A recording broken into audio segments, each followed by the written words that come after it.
Warahmatullahi wabarakatuh. Nama saya Marwan Pulpesi. Di sini saya akan menjelaskan tugas virologi dengan judul hepatnavirus atau biasa disebut dengan hepatitis B. Definisi.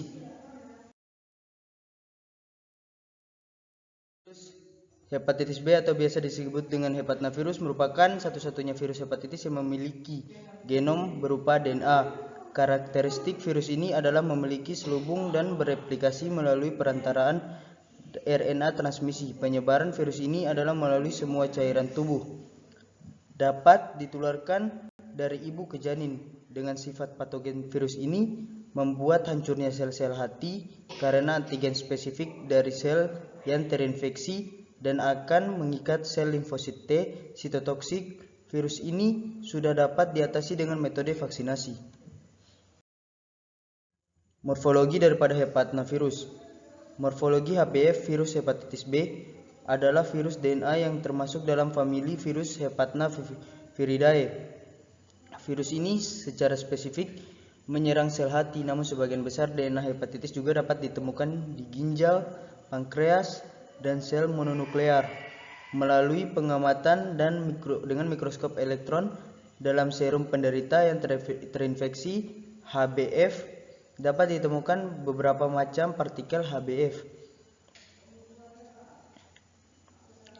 Virion HBV yang utuh disebut dengan partikel Dane, merupakan partikel yang berukuran 40-42 nanometer dengan selubung rangkap atau double shelled yang mengandung antigen permukaan. Di bagian tengahnya juga terdapat nukleokapsid yang dikelilingi oleh suatu selubung protein yang terdiri atas hepatitis B core antigen, hepatitis B antigen, genom HBV, dan DNA polimerase. Virus hepatitis B juga diklasifikasikan sebagai tipe orthohepatnavirus yang memuat 3 spesies lainnya, yaitu virus hepatitis tupai tanah, virus hepatitis marmot tanah, dan virus hepatitis B monyet berbulu wol. Genus ini diklasifikasikan sebagai bagian dari famili Hepatnaviridae yang memuat 2 genus lainnya seperti Avihepatnavirus dan yang kedua sampai sekarang masih belum ditemukan. Berikut merupakan tabel kingdom daripada hepatnavirus dengan superdomain yakni bernama biota, dengan domainnya virus, dengan familinya Hepatnaviridae, dengan genus orthohepatnavirus, dan spesiesnya merupakan hepatitis B atau hepatnavirus. Penularan penyakit hepatitis B. Penyebaran dari virus hepatitis B bisa diakibatkan oleh adanya hubungan langsung atau kontak secara langsung dengan darah maupun cairan tubuh penderita penyakit hepatitis B atau karier. Apabila kekebalan tubuh atau daya tahan tubuh Anda kurang dalam tanda petik dalam kondisi rentan, maka akan dengan mudah menaikkan risiko tertularnya virus hepatitis B. Sebagian besar penderita penyakit hepatitis tidak dapat menyadari bahwa telah terinfeksi. Ada beberapa hal yang menjadi faktor risiko dan pencetus seseorang tertular penyakit hepatitis B. Ada beberapa kriteria yang sesuai. Yang pertama itu adalah kontak seksual. Yang kedua yakni kontak darah. Yang ketiga kontak plasenta atau dari ibu ke anaknya. Yang keempat kontak air liur.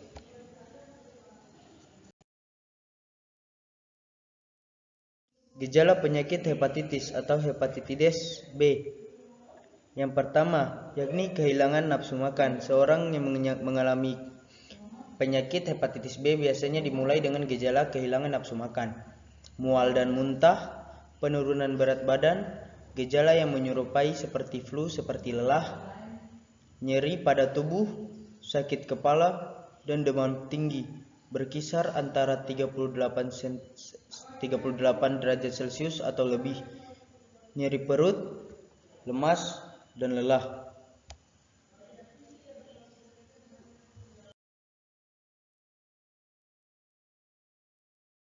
Penularan penyakit hepatitis B. Penyebaran virus hepatitis B bisa diakibatkan oleh adanya hubungan langsung atau kontak secara langsung dengan darah maupun cairan tubuh dari penderita penyakit hepatitis atau karier. Apabila kekebalan tubuh dalam keadaan kurang atau dalam kondisi rentan, maka dengan mudahnya risiko terus. Sebagian besar penderita penyakit hepatitis tidak menyadari bahwa telah terinfeksi beberapa hal faktor risiko pencetus seseorang tertular daripada penyakit hepatitis B. Yang pertama, yang tadi sudah dijelaskan, yakni kontak seksual, sering berganti pasangan atau berhubungan intim dan tidak dengan menggunakan alat pelindung atau pengaman. Contohnya kejadian penularan melalui hubungan intim dengan orang yang sedang menderita penyakit hepatitis B tanpa menggunakan alat pelindung, maka akan mudahnya mengakibatkan air liur maupun cairan pada vagina akan masuk ke dalam tubuh. Yang kedua, yakni kontak darah, yang tadi juga sudah disebutkan. Contohnya kejadian penularan melalui transfusi darah yang dilakukan pada orang yang sedang terkena virus HBV atau hepatitis B kepada seseorang yang belum terkena infeksi. Epidemiologi penyakit hepatitis B menggunakan 24 jarum suntik bekas pakai penderita hepatitis B seperti pecandu obat, narkotika, suntikan, pemakaian tato, dan pemakaian akupuntur. Kontak plasenta dari ibu pada anaknya, contohnya kejadian penularan melalui plasenta pada ibu yang sedang mengandung dan mengidap virus tersebut, maka akan mudahnya janin yang ada di kandungan terserang virus hepatitis ini. Yang terakhir yakni kontak air liur, menggunakan sikat gigi secara bersama dengan penderita penyakit. Contohnya kejadian penularan melalui penggunaan sikat gigi secara bersamaan, di mana kebanyakan setiap sikat gigi keras sehingga mengeluarkan darah saat berludah, dan sikat gigi kurang dibersihkan dan dipergunakan oleh orang lain, maka dengan mudahnya air masuk ke dalam tubuh melalui penularan melalui darah dan air liur. Diagnosis hepatitis B atau hepatnavirus. Diagnosis hepatitis B kronis didasarkan pada pemeriksaan serologi, pertanda virologi, biokimiawi, dan histologi. Menurut Suharjo 2006, pemeriksaan laboratorium pada HBV terdiri dari yang pertama, yakni pemeriksaan biokimia. Stadium akut HBV ditandai dengan AST dan ALT meningkat sampai lebih dari 10 kali nilai normal. Serum bilirubin normal atau hanya meningkat sedikit. Peningkatan alkali fosfatase atau ALP lebih dari 3 kali nilai normal. Kadar albumin serta kolesterol dapat mengalami penurunan. Stadium kronik HBV ditandai dengan AST dan ALT kembali menurun hingga 2-10 kali lipat dari nilai normal. Dan kadar albumin rendah tetapi kadar globulinnya meningkat.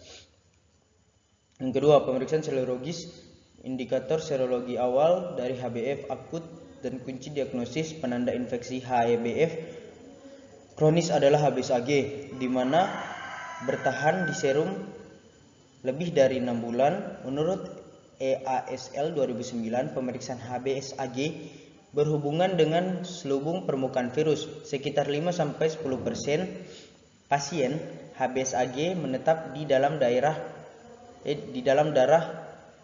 yang menandakan terjadinya hepatitis kronis atau karier. Yang ketiga, pemeriksaan molekuler. Pemeriksaan molekuler menjadi standar pendekatan secara laboratorium untuk mendeteksi dan pengukuran DNA HBV dalam serum atau plasma. Dilakukan dengan cara mengukur kadar secara rutin dengan tujuan untuk mengidentifikasi karier, menentukan prognosis, dan monitoring efikasi pengobatan antiviral. Cara pencegahan hepatnavirus. Langkah efektif dalam pencegahan hepatitis B adalah dengan cara vaksin. Di Indonesia sendiri, vaksin hepatitis B termasuk vaksin yang wajib dalam imunisasi. Proses pemberian vaksin dilakukan sebanyak 3 kali, yaitu saat anak lahir, saat anak berusia 1 bulan, dan saat anak berusia 3-6 bulan. Tetapi orang dewasa dari segala umur dianjurkan untuk menerima vaksin hepatitis B. Sekian dan terima kasih. Mungkin itu saja yang dapat saya sampaikan. Kurang lebih